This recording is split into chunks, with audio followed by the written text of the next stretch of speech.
Ici Sevens, Le H. United TV, back on the building. Vous connaissez déjà la musique, les gars. On est de retour.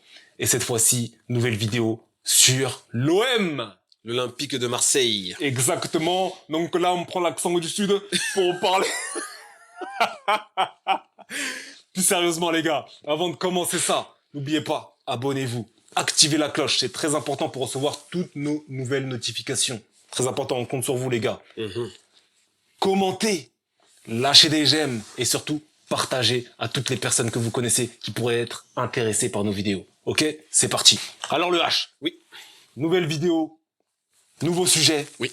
Olympique de Marseille. On n'a jamais fait l'Olympique de Marseille. Ouais. Mais là, c'est le moment. Ce qui est très bizarre, hein, parce que voilà, l'Olympique de Marseille, grand club français, Ouais. On va pas refaire l'histoire. Mais cette saison, il y a une petite différence. Donc voilà, l'OM qui sort d'une mauvaise saison l'année dernière, qui sort de voilà quoi. Gennaro Gattuso en coach. Quel choix catastrophique. Quel choix catastrophique des hautes sphères marseillaises d'avoir pris un coach comme ça, mais bon bref. Gattuso flop total, il reste quelques mois, il est viré. T'as Gasset qui sort d'une très mauvaise canne, qui se fait virer, bref on connaît l'histoire. Et lui aussi qui vient à Marseille, mais qui réussit quand même à faire des bonnes petites perfs, malgré que Marseille finit dans un mauvais classement en vrai on va dire, tu vois. Donc il y a la continuité cette année. Tu prends un gros coach par contre là. Un gros coach. Enfin un gros coach. Un coach reconnu.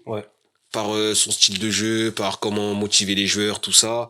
Il était en plus, il était un peu recherché par d'autres équipes, hein, tu vois. Notamment Manchester. Manchester était à l'affût. Voilà. D'ailleurs, il l'a dit. Il a dit qu'il a refusé Manchester United. Bref, c'est un autre débat. Mais bref, voilà, cette année, il vient à Marseille. T'as un nouveau directeur sportif qui est Benassia. T'as des ambassadeurs comme Ravanelli, voilà. Donc, ils ont quand même remis des anciens joueurs avec de la jeunesse, comme Benatia qui a aucune expérience, tu vois, et qui le mettent à ce poste-là. Et t'as quand même des bonnes recrues. Hein. T'as quand même des bonnes recrues, d'ailleurs, je vais les citer. Je vais les citer. Tu recrutes quand même Adrien Rabiot. Berg, gros, même s'il n'était pas très très bon les dernières saisons à Tottenham, ça reste comme une référence en première en PL. C'est ça.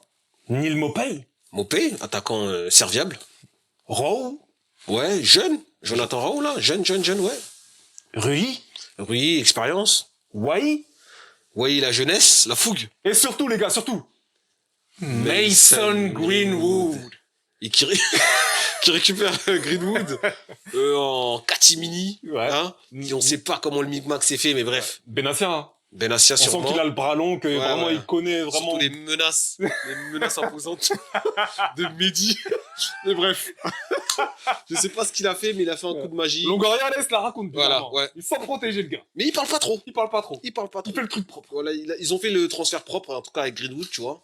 Il y a eu quelques petites polémiques, ça a vite éteint. Parce que dans le sportif, Greenwood a quand même répondu présent. C'est vrai. Mais comme t'as énoncé la liste, je trouve que c'est vraiment un très très bon recrutement. C'est un recrutement de haute qualité. Ça manque peut-être d'ajout défensif. C'est vrai. Tu vois. Mais ça reste quand même vraiment potable. Parce que il y a des départs aussi qu'on doit signaler. Exactement. D'ailleurs, parmi les départs, on a Unai. Gigot. Défenseur. Le fameux Gigot. Gendouzi. Logique. Sarr. Logique. Ndiaye. Logique. Qui n'a pas su s'imposer à Marseille, malheureusement. Décevant. Très décevant ce transfert. Pourtant, il y avait vraiment un gros... Ah ouais, il y avait un potentiel surtout à ramener une nouvelle vague à l'OM, tu vois. Ils aiment bien les joueurs techniques comme ça, donc ça aurait bien fait, tu vois. C'est ça. Mais bon. Il y a aussi eu Vitinha. Vitinha, gros flop. Et Veretout. Veretout aussi. Sans oublier Obama, qui était en fin de contrat. Et Chancel Bemba qui est au loft pour l'instant. Incroyable. C'est ça. Donc Marseille, il y a quand même des joueurs de qualité qui sont partis, mais j'ai l'impression que les joueurs qui sont venus sont au-dessus en fait. Beaucoup plus d'expérience, beaucoup plus posé, calme, beaucoup plus de régularité, de talent. Et tu sens surtout qu'il y a un projet en fait derrière, tu vois. Un très gros projet. Tu vois. Tu sens que ces gars, ils veulent vraiment essayer de titiller le PSG. C'est ça. Est-ce qu'ils peuvent le faire? C'est ça la question, tu vois. C'est ça la question. L'OM peuvent-ils croire au titre dès cette saison? L'OM a été éliminé de la Coupe de France par Lille au tir au but. Ce qui fait que l'OM n'a plus que le championnat comme compétition, sachant qu'ils ne sont pas en Europe cette saison. Et que la Coupe de la Ligue n'existe plus. Donc, ils doivent tout donner dans le championnat. C'est pour ça que la question est fortement intéressante. Peuvent-ils rattraper Paris, sachant qu'on sait que Paris a encore la Coupe de France. On sait que Paris a encore la Ligue des Champions. Et qu'ils peuvent faire des erreurs. On l'a vu, on le sait. Moi, ça me paraît compliqué pour cette année pour l'OM. Déjà, de 1, c'est un nouveau coach. Ils ont recruté au moins entre 5 et 8 joueurs. La cohésion, on a vu déjà cette saison des petites erreurs face à Strasbourg, surtout face à Auxerre. Donc le PSG, tu perds. Ce qui est assez logique, tu vois. Mais ces 2 défaites-là sont assez, je trouve, assez précises sur le mental de l'OM, tu vois. Et t'as un coach aussi émotif qui perd des matchs et qu'ensuite qui dit, voilà, si je suis pas à ma place, vous pouvez me virer. Comment tu peux dire ça en sortant d'une défaite alors que c'est ta 2e ou 3e défaite de la saison, tu vois? Tu penses que la communication des Zerbi n'est pas bonne? Elle est pas bonne. Pour moi, elle est pas bonne. En fait, sur ce moment-là, excuse-moi, sur ce moment-là, elle était pas bonne. Mais en général, les Zerbi, c'est un bon communicant. Avec lui, tu te régales, tu vois. La presse et tout, ils aiment bien parler avec lui parce que lui, il dit les choses clairement, tu vois. Mais la pression de Marseille, elle est différente des autres clubs. Mais j'ai l'impression qu'il la supporte, cette pression, lui. Il la supporte, mais pas devant la presse, on dirait. Tu te sens nerveux devant la presse, toi, sérieux? Pas forcément, mais il dit des choses un peu déplacées, parfois. C'est ça. Mais je pense que c'est plus par rapport au contexte du club. Pas au niveau des supporters ou de la pression des supporters, tu vois. J'ai plus l'impression que c'est au niveau du club où il y a peut-être des problèmes de communication où, tu vois, Benassia est des jeunes, il connaît pas, tu vois, ils ont une bonne relation, j'ai l'impression, mais je sens que c'est plus au niveau humain que par rapport au club, tu vois. Parce que, en parlant de Benassia, c'est une bonne chose, parce que même lui, tu trouves pas qu'il se met beaucoup trop en avant, justement? Mais il fait exprès, pour moi, c'est fait exprès, ça. Je pense que si ça détend la pression sur les joueurs. Sur les joueurs et des Zerbi, Mourinho, tu vois, voilà. Même Longoria. Même Longoria qui était comme ça avant. Tu vois, c'est lui qu'on voyait beaucoup. Là, tu vois qu'il a laissé un peu Benassia, vas-y. Benassia, il a moins peur de cette pression. Voilà, je te donne la peau pourrite et vas-y, à toi de ramener les beaux morceaux, tu vois. Mais pour l'instant, il s'en sort à part quelques petites polémiques, comme j'ai dit, au niveau de l'arbitrage, voilà, il parle peut-être un peu trop. Mais je trouve que dans le contexte et dans la hiérarchie de l'OM, je trouve que l'OM s'en sort bien cette saison. Ça sort bien. Au niveau du jeu, tu sens qu'il y a une évolution. Au niveau des joueurs, tu sens l'implication. Quand ça perd, ils sont vraiment énervés. Quand ça gagne, ils sont vraiment à fond, tu vois. La mentalité. Les supporters sont toujours là. Ils sont toujours derrière. C'est terrible, franchement. Même encore plus, on sait qu'ils ont réalisé des records en termes de billetterie. De billetterie, c'est incroyable. Les audiences de Marseille, c'est du 60 000 tous les matchs, pratiquement, entre 55 et 60 000, c'est incroyable. Et voilà, en tout cas, tu sens que il y a un engouement. Maintenant, cette saison, je ne les vois pas du tout titiller le PSG. Je sens plus être un 2e en progression constante, tu vois. Mais plus l'année prochaine, parce que le PSG, je pense qu'ils vont régresser. Moi, je le dis, je vois pas le PSG continuer à gagner comme nous on fait. Donc voilà, je sens que cette année, ça va être dur. Mais l'année prochaine, attention. Et toi? Attention. Et toi, qu'est-ce que tu penses de tout ça? T'as un Marseille, après 17 journées, qui totalise 11 victoires, 3 nuls, 3 défaites. Moi, je me dis que, attends, on a ça. 2e partie de saison, on a plus de coupe. C'est ça. Mais faut qu'on prenne une putain de revanche, les gars. Marseille, pour moi, ils peuvent, bizarrement, ils ont pas beaucoup de chance. Je leur donne peut-être un pourcentage de 25%. 25? Ouais, 25%. Moi, j'ai dit 5. 25%.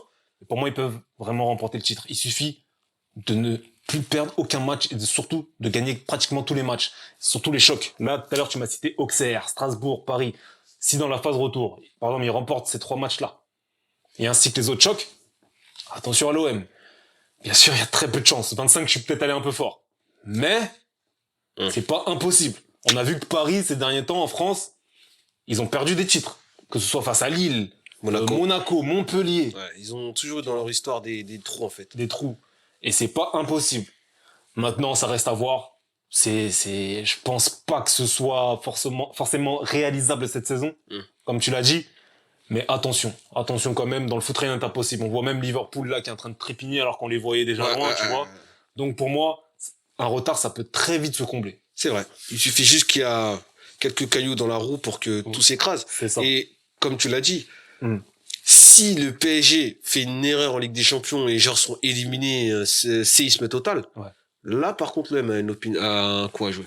Parce que je pense que si Paris ne passe pas avec des champions où ils sont éliminés, ils sont pas en barrage. Mentalement, leur saison, elle est cuite.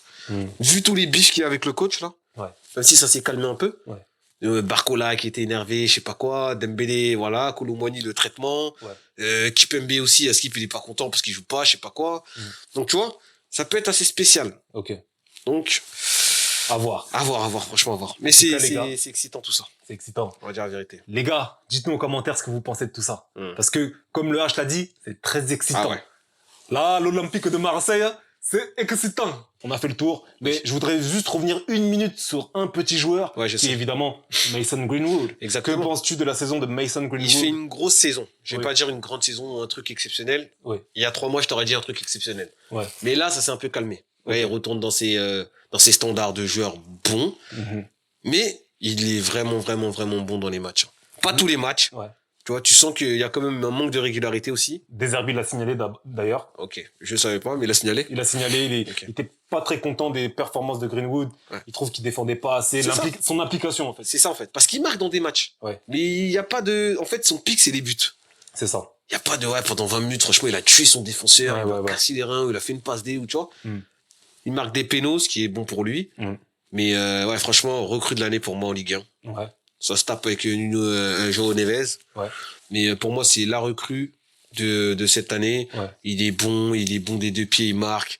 Et c'est un joueur de Manchester. C'était un joueur de Manchester United. C'est ça. Maintenant, s'il continue à progresser comme ça à l'OM, là, Ouais. tu peux le racheter. Tu penses qu'un retour de Mason Greenwood à Manchester est envisageable après tout ce qui s'est passé? Franchement, vu l'état du club, on sait jamais. Mais à quel prix? À quel prix? C'est ça le problème. Mhm.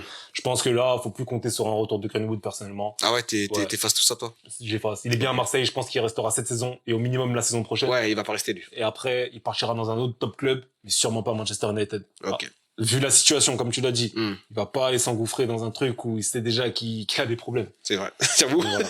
Il va pas rajouter encore des problèmes. Clairement. Dites-nous encore en commentaire. Hein. Ouais, mais t'as raison. Pensez quoi de la saison de Mason Greenwood? Et surtout, Ça, c'est une grosse saison. pensez-vous que Greenwood peut revenir à Manchester United? C'est vrai que c'est chaud. C'est chaud. Merci les gars d'avoir suivi cette vidéo. C'était Sevens. Le H.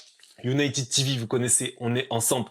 Let's go. Et on vous laisse avec 2 vidéos. 2 vidéos que vous devez absolument voir. Je ne sais pas si vous les avez vues, mais on vous laisse avec ça. Allez les voir les gars. Ciao.